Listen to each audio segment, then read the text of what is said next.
বাবুরে কাইলা রাইছে বুঝছেন, এক হুজুরে আর কাছে ফোন দিছে। হুজুরে ফোন দিয়ে যে হিসেবে কান্নাকাটি করছে আর খুব কষ্ট লাগছে।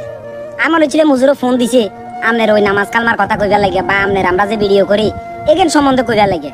না সাজে হুজুর এই কথা কর না। হুজুর উড়িয়ে কয় গিয়া কয় আবেল ভাই বিশ্বাস করবেন না, জাহাজটা মাস বেতন হয় না।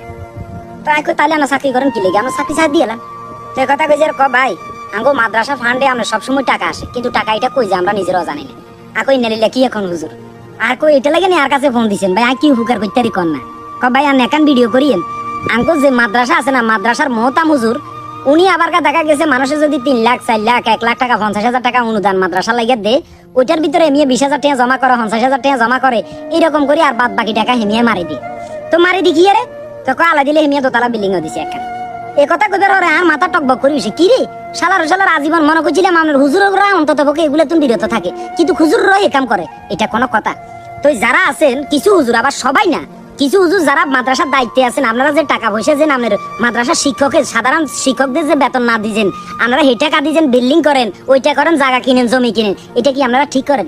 শুনেন মানুষে তো আমরা যারা আম পাবলিক আছি, যারা দেখা গেছে ইসলাম সম্বন্ধে ধারণা কম, কোরআন হাদিস সম্বন্ধে ধারণা কম, আমরা তো আল্লাহরে বিশ্বাস করি এবং কি আমরা মাদ্রাসা মুক্তবে আমরা দান সদকা করি, কি লেগে করি আপনারা বিশ্বাস করি করতেছি হুজুর এই টাকাগুলো আপনার কাছে দিতেছি, আপনি এতিম বাচ্চাদের পিছনে খরচ করেন এবং কি আপনার মাদ্রাসার সাধারণ শিক্ষক যারা আছে তাদের পিছনে খরচ করেন, আপনার ধম করে নিয়ে বিল্ডিং করিয়ে লাইবেন আর মাদ্রাসার শিক্ষকদের বেতন দিতেন না, এতিম বাচ্চা করে ঠিক মতন আপনার খাবাইতেন না, এটা তো ঠিক না।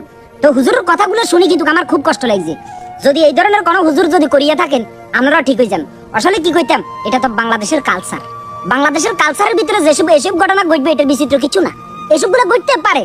আমরা কি করুম দুঃখের কথা এই যে হুজুর রয়েছেন এখানের লগে জড়িত, মানে এটা শুনতেও খারাপ লাগে। কালকে হুজুরের ফোন আলাপটা শুনি আমার খুব কষ্ট লাগছে, এইটাতে মানে মন চাইতেছে ওই সময় কিছু বলার জন্য, মানে উনি অনেক রিকোয়েস্ট করার পরবর্তীতে আমি হুজুরের পিছনে কখনো আমি লিখতাম চাই না, কারণ কি লেগে দেখেন আমি হুজুরের অত্যন্ত শ্রদ্ধা করি, অনেক সম্মান করি, সকল হুজুর তো আর খারাপ না, কিছু হুজুর আছে এই ধরনের। তো আপনাদেরকে বলতেছি আপনারা এগুলা থেকে বিরত থাকুন।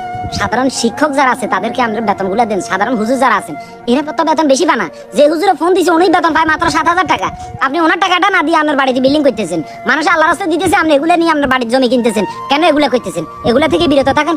আর যারা মসজিদ কমিটি এবং কি মাদ্রাসা কমিটি আছেন আপনারা এগুলা তদন্ত করবেন, তদন্ত করে জায়গাতে যদি এদেরকে তো কোনো সম্পৃক্ততা পান অবশ্যই উপযুক্ত বিচার করবেন। কি কইছি কথা বুঝেননি, আর বেশি কথা কইতাম না, খাইলে হুজুরের কথাগুলো শুনি অনেক খারাপ লাগছে। ভালো থাকবেন, আসসালামু আলাইকুম।